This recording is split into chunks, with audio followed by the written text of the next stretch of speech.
Ouais, ouais. Ok, ok. Est-ce que je m'entendais bien ou pas? Parce que je me suis connectée sur mon... Ok, parce que je me suis connectée sur mon téléphone, vu que la caméra, elle marche pas sur l'ordinateur. Donc, sinon, après, s'il faut pas mettre la caméra, j'essaye de me connecter avec l'ordinateur. C'est comme... Ok, ok, ok, super, merci.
Merci à vous.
Bonjour, bonjour à toutes et à tous. Merci de nous rejoindre pour ce live spécial.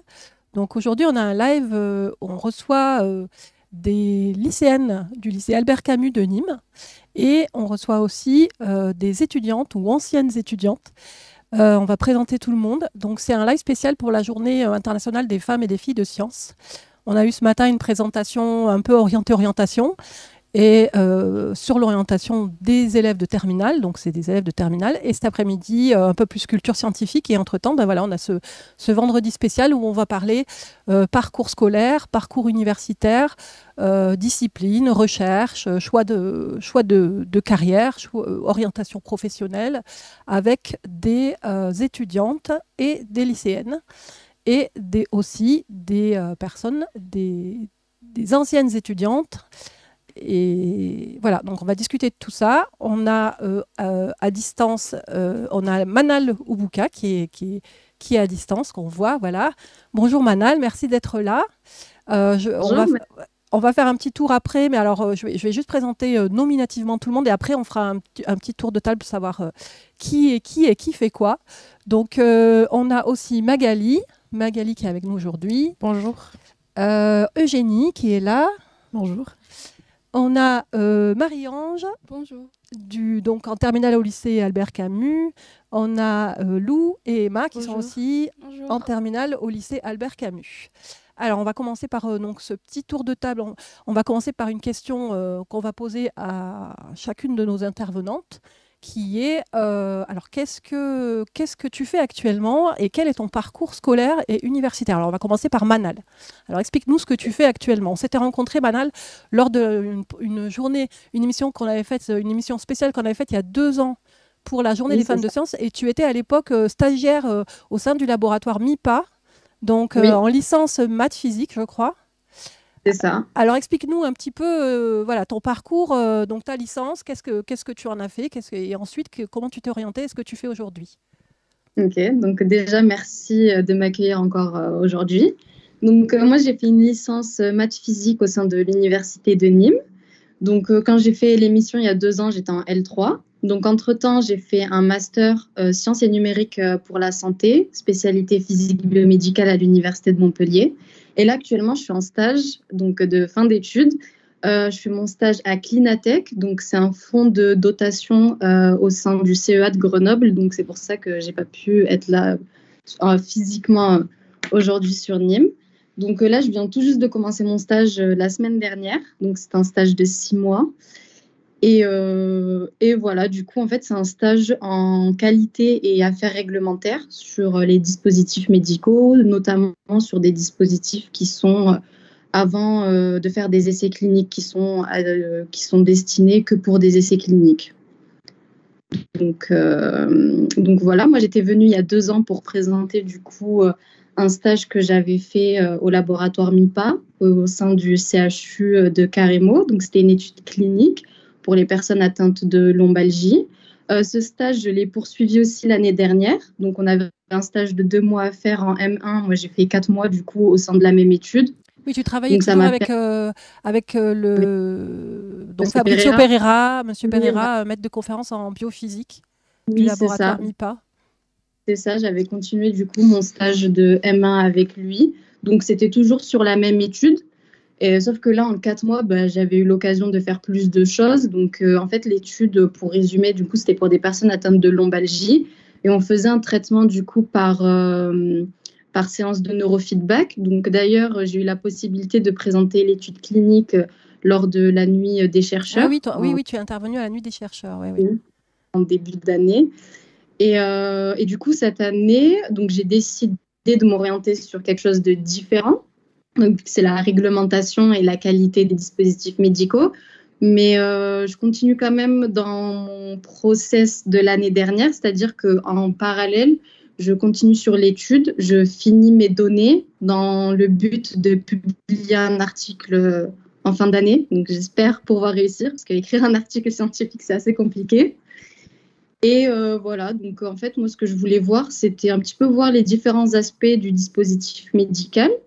Donc moi, j'avais vu le côté clinique, donc comment ça se passait une étude clinique, comment ça se passait le traitement des données. Donc c'est quelque chose qui est assez conséquent, qui est assez lourd, mais qui était vraiment passionnant.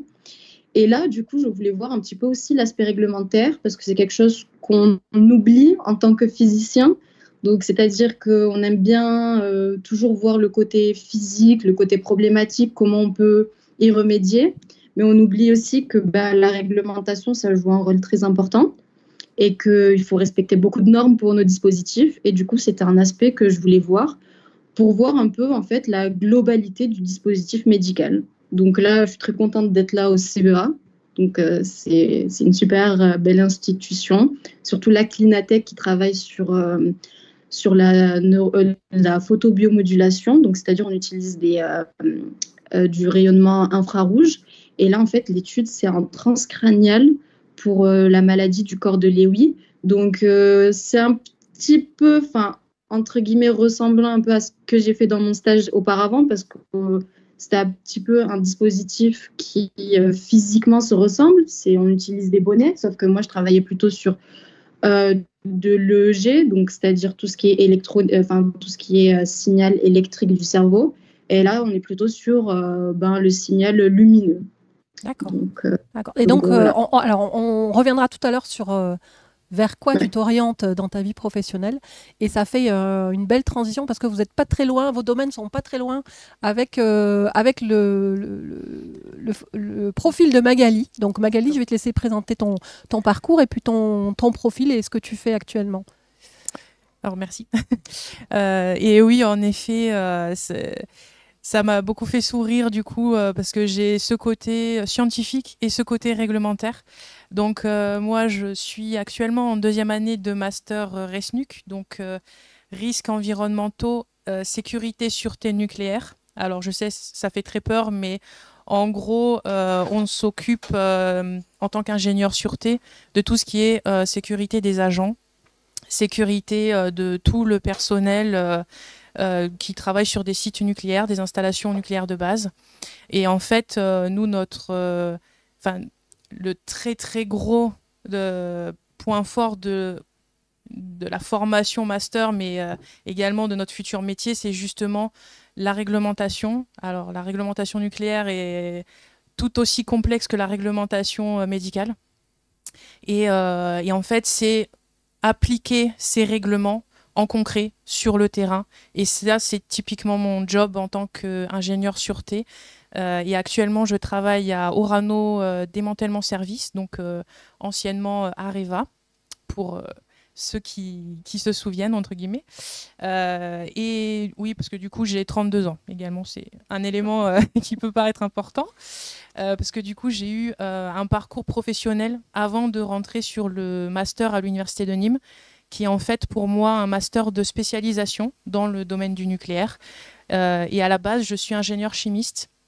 J'ai fait mes classes à Lille, donc à l'École nationale supérieure de chimie de Lille. J'ai fait une 3e année en Écosse, en Erasmus. dans la pharmacie. Donc, ça me parle également, tout ce qui est domaine médical. Et puis, j'ai pu faire une thèse à la suite de cette école d'ingénieur à l'école des mines d'Alès sur, alors là, je me suis complètement réorientée sur plutôt la sécurité incendie sur toutes les matières plastiques et principalement quand même les câbles électriques. Donc, les thèses, bon, on vous expliquera peut-être très certainement après, mais c'est sur des sujets très spécifiques, mais qui ont une visée de croissance de la connaissance pour ensuite aller sur énormément de domaines différents. Typiquement, moi j'étais et dans la recherche très appliquée chez mon industriel qui avait des données économiques, qui avait besoin de rendement. Et en même temps, il y a ce côté, on fait avancer la science, on fait avancer la connaissance générale. Et c'est ça qui m'a vraiment plu aussi dans la thèse. Et entre-temps, j'ai eu des expériences professionnelles, mais je ne vais peut-être pas m'attarder non plus sur tout ceci. Et donc, sur ton parcours scolaire, alors, des premières études, une école d'ingénieur. Tout à fait. Une thèse après l'école d'ingénieur. C'est ça. Alors, bon, moi, typiquement, j'étais très contente d'être en études. Ça ne m'a jamais arrêtée, entre guillemets. J'ai toujours vu ça comme apprendre. J'ai toujours adoré aller chercher des connaissances, chercher aussi des personnes qui, en fait, ont des connaissances extraordinaires sur plein de sujets. Je suis très, très curieuse de manière scientifique. Je suis désolée, mesdemoiselles, c'est plutôt alors, les côté sciences, c'est très les sciences humaines et sociales et les sciences dures. Hein. C'est ça. Moi, c'est plutôt sciences dures. Voilà. Voire, à un moment donné, j'ai presque la réglementation, voulu... c'est les sciences juridiques. Hein. C'est un fait. C'est un fait. Voilà. Et c'est bien le nerf de la guerre dans mon métier, c'est de faire le lien entre cette science juridique et la science sur le terrain de la chimie, du nucléaire, des molécules, des radiations, etc. etc.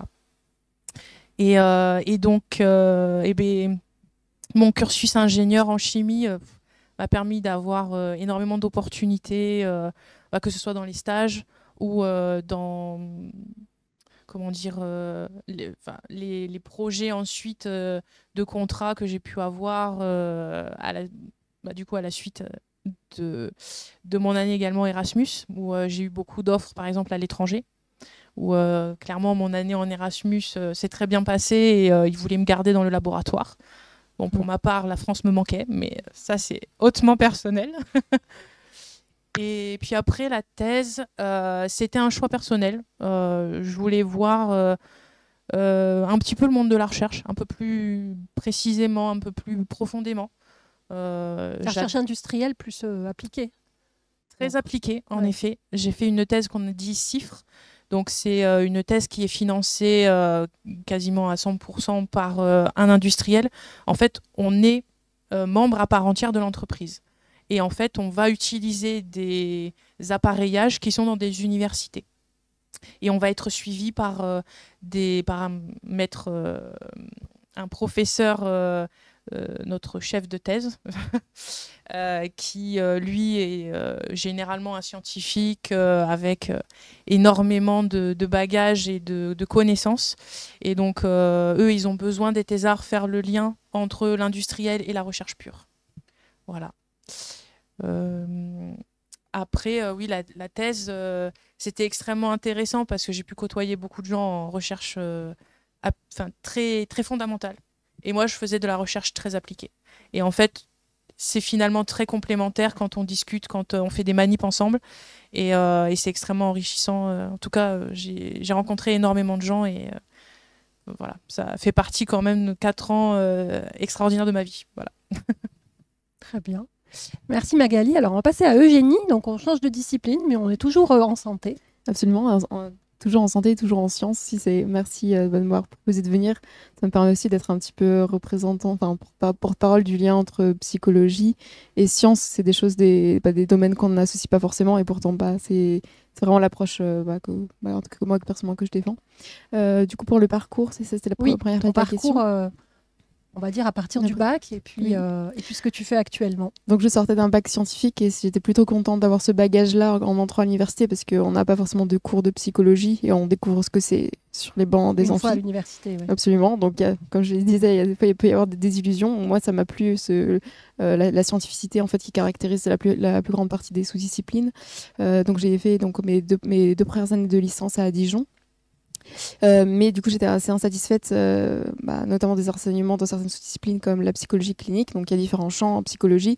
Et il y en avait un à Dijon qui était caractérisé par une approche qui était pas scientifique, en fait. Et moi, c'est quelque chose dont j'avais besoin pour envisager ensuite la suite de mon parcours professionnel. Je pourrais y revenir aux raisons peut-être ultérieurement. Mais du coup, ça m'a poussée à faire ma 3e année à Paris Descartes, enfin ex-Descartes.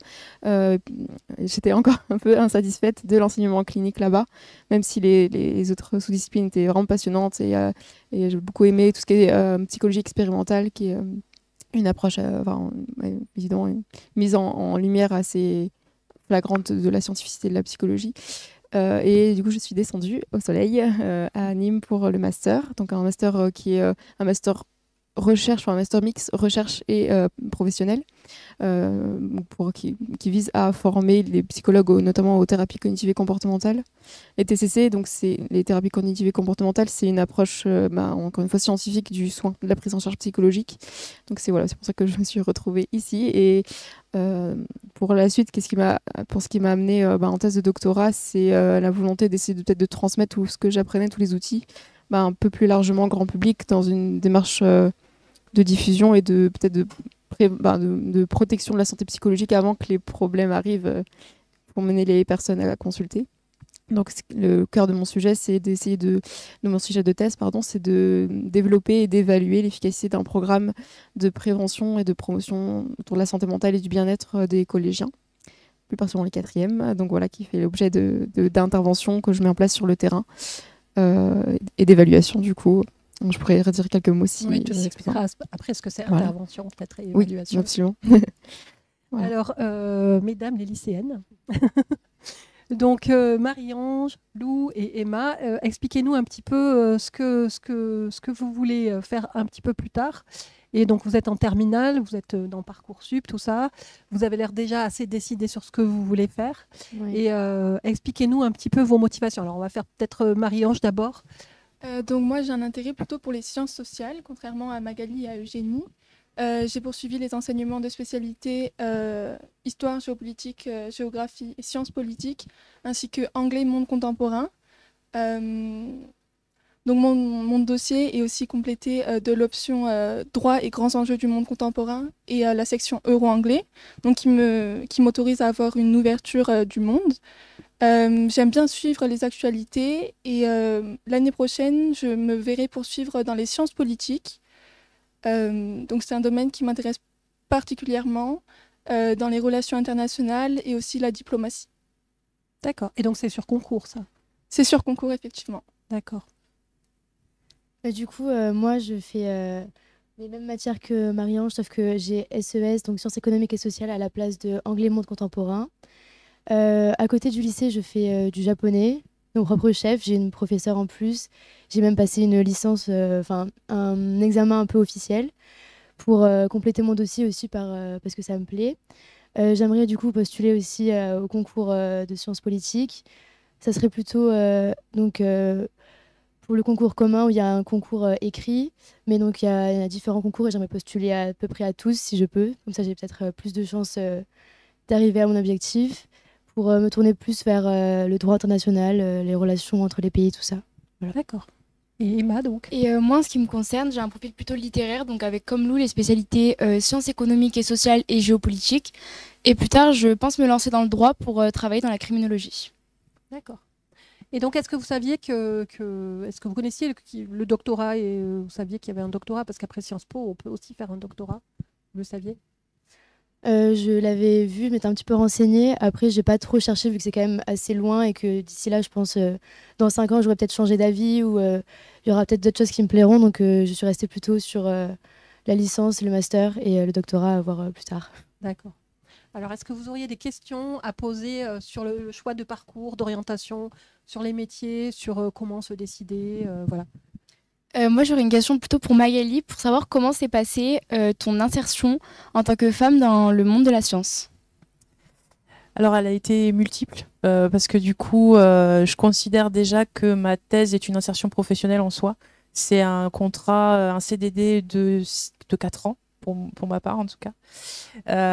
Et en fait, dans la chimie, c'est à peu près 50-50, hommes et femmes. Et du coup, il n'y a pas vraiment de non... Comment dire On est vu de la même façon que les hommes. On est écouté de la même façon. On a le droit aussi à tous les chapitres. Il n'y a pas de débat sur notre capacité à être utile, à faire notre job tout à fait correctement et très bien même. Et d'autant plus en thèse, c'est vrai que c'était vraiment 50-50 et les femmes étaient vues de la même façon. Il n'y avait pas de souci là-dessus. Après la thèse, par contre, ça a été un peu plus compliqué. J'ai pu faire un CDD dans une petite et moyenne entreprise de 38 personnes à Grenoble. Et là, alors, c'est là que je suis tombée dans le monde du nucléaire. Donc, moi, c'était plus la rédaction technique de sûreté nucléaire.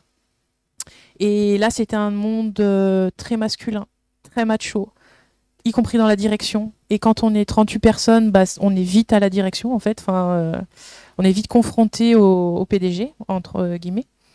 Et là, c'était très compliqué à gérer parce que du coup, moi, en tant que nouvelle arrivante, face au PDG qui me prenait pour, entre guillemets, une petite main qu'on peut manipuler à souhait, à laquelle on peut faire mirer monts et merveilles, pardon, et que finalement, il n'y a aucune chose concrète qui est mise en place.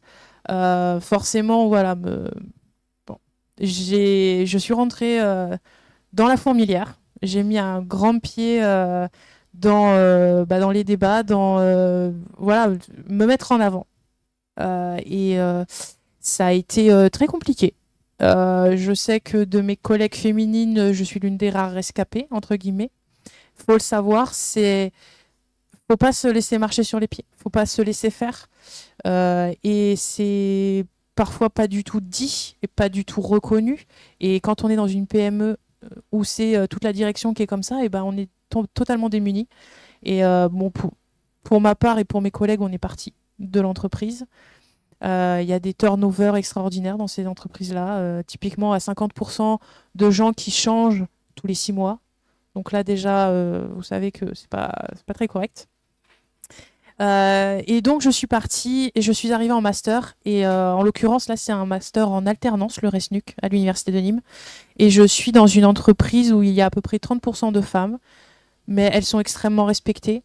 Donc je suis à Orano Démantèlement Service, dans une petite structure qui s'occupe de reconditionnement de déchets. Et en fait, l'expertise, qu'elle soit féminine, masculine, il n'y a aucun problème. On est écouté de manière égale et ça fait énormément de bien. Donc j'ai été confrontée à toutes les situations, entre guillemets. Ouais, c'est intéressant de voir qu'il y a que vraiment les situations sont très très différentes. Et ça dépend énormément des entreprises. Et si vous n'êtes pas bien dans une entreprise à cause de ça, il ne faut pas hésiter à faire remonter, mais jusque même à l'inspection du travail. Voilà. Enfin, après, c'est peut-être le discours d'une vieille aigrie de ma part, hein, mais ce sont des conseils vraiment. Parce que, exactement. Et il ne faut surtout pas se laisser manger, en fait. On a tout autant le droit d'être au premier plan. On a tout autant le droit à la parole dans les réunions, dans les discussions, les négociations également, tout ce qui est salaire, tout ce qui est congé, etc. Enfin, faut vraiment pas hésiter, on a les mêmes droits. Alors sur cette question, on va demander à Manal, parce que Manal, elle a fait une formation donc en maths. J'imagine que c'était que dans les entreprises, il y a peut-être plus d'hommes que de femmes qui viennent de ces filières-là. Ou peut-être pas, peut-être que c'est un stéréotype.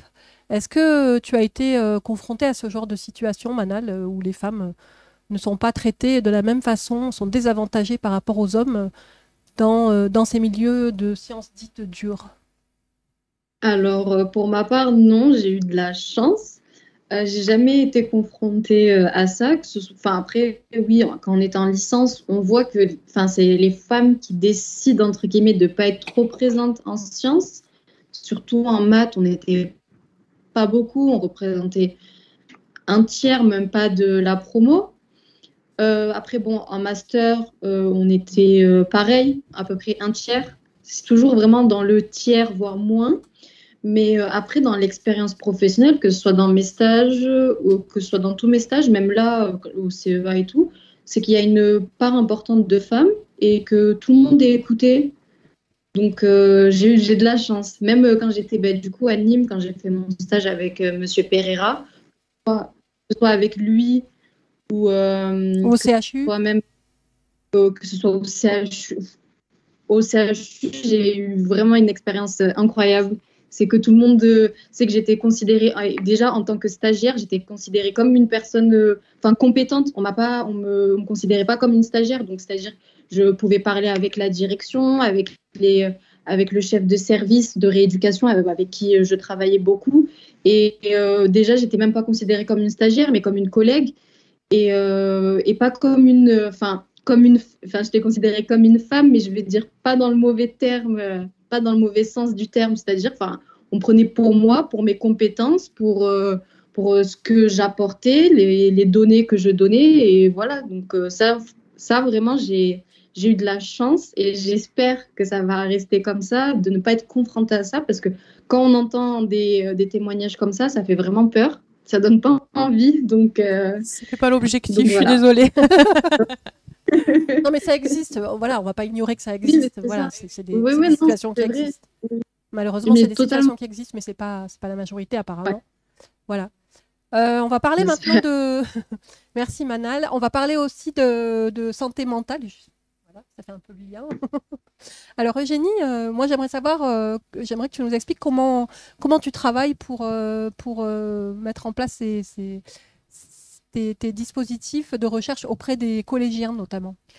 Alors du coup, ce que j'entendais tout à l'heure par intervention, en fait, ça prend la forme d'ateliers, en l'occurrence des ateliers plutôt courts d'une heure, dans lesquels en fait on va qui sont construits pour essayer de favoriser certaines compétences, d'entraîner en fait des compétences qui sont, on va dire, utiles et stratégiques pour la santé mentale. Globalement, si je simplifie un petit peu, c'est pour essayer d'entraîner des mécanismes qui évitent d'aller dans des cercles vicieux, qui mènent à des troubles, à des difficultés, qui vont plutôt soutenir des cercles vertueux. Donc j'ai 3 modules.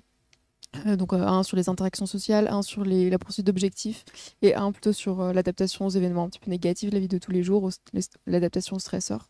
Et donc voilà, c'est avec des ateliers répétés, donc d'un nombre variable, en l'occurrence la dernière étude était 3. On va partir sur des situations exemples, des situations qui ne sont pas personnelles mais qui sont c'est banal. On va inviter les collégiens à réfléchir sur ces situations, à mettre en place, exercer un peu ces compétences-là je ne vais pas donner le détail, mais qu'on va solliciter. On va essayer de les inviter à faire le transfert dans leur vie réelle.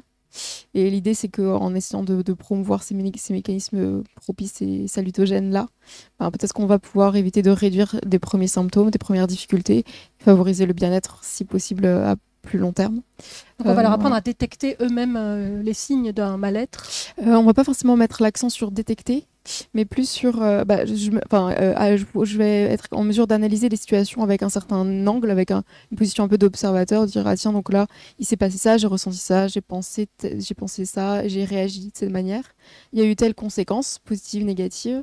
En fonction de la balance, je vais me dire je vais découvrir que j'ai accès à un certain nombre de stratégies qui vont me permettre de diminuer les conséquences négatives et d'augmenter les conséquences positives.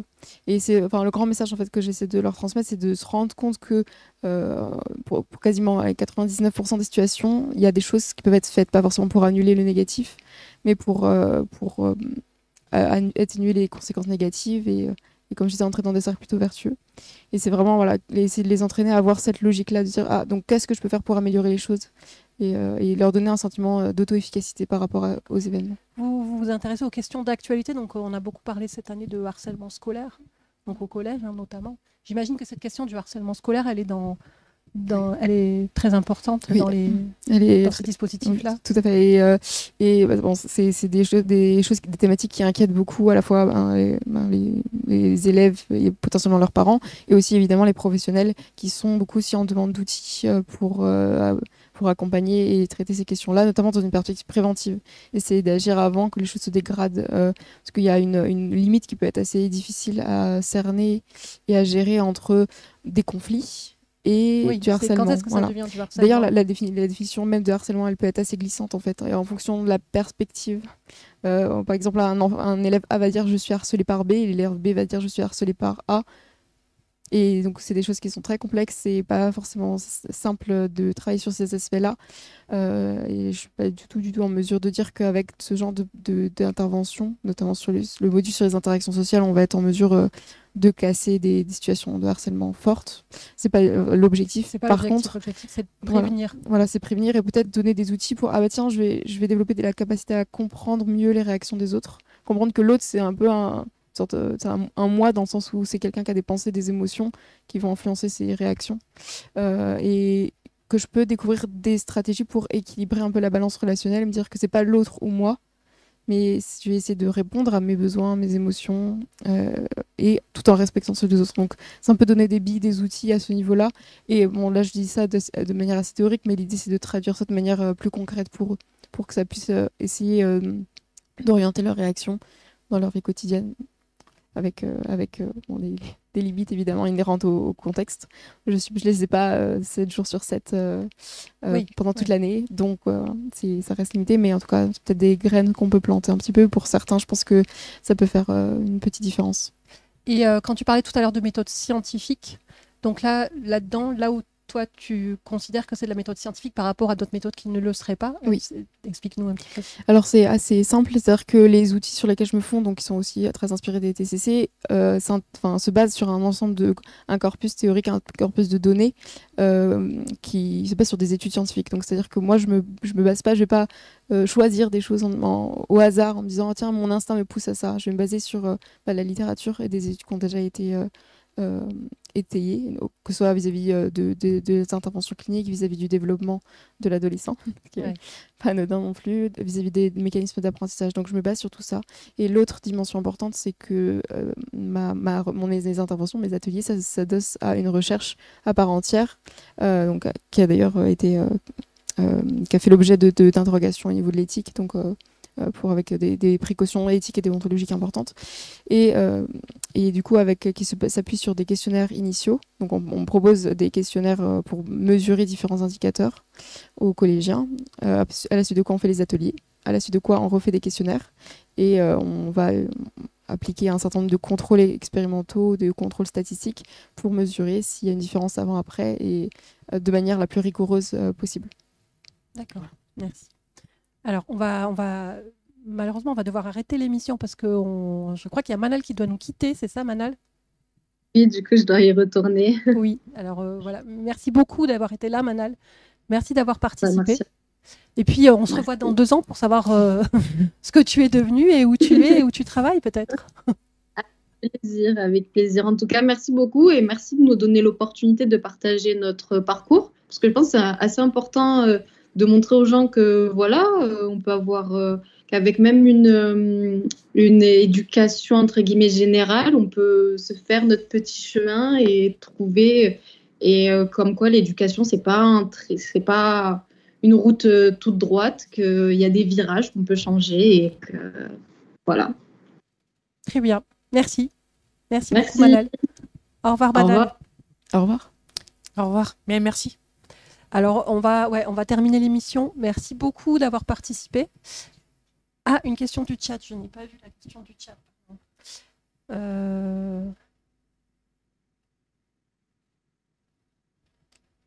Je n'ai pas le chat. Donc, alors, on a Boy 29CE à Vince qui nous demande, par rapport à ce que tu disais, Eugénie, si tu as un premier outil à partager sur la gestion, un outil le meilleur, le premier qui vient.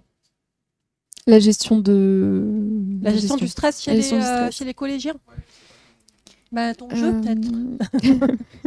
J'aurais envie de dire, venez à la prochaine fête de la science, vous pourrez peut-être me donner une petite démonstration. Ouais. Mais, oui, parce que pendant la fête de la sinon- science en 2023, Eugénie a proposé les dispositifs qu'elle a construits au grand public. au grand public et qui a beaucoup apprécié.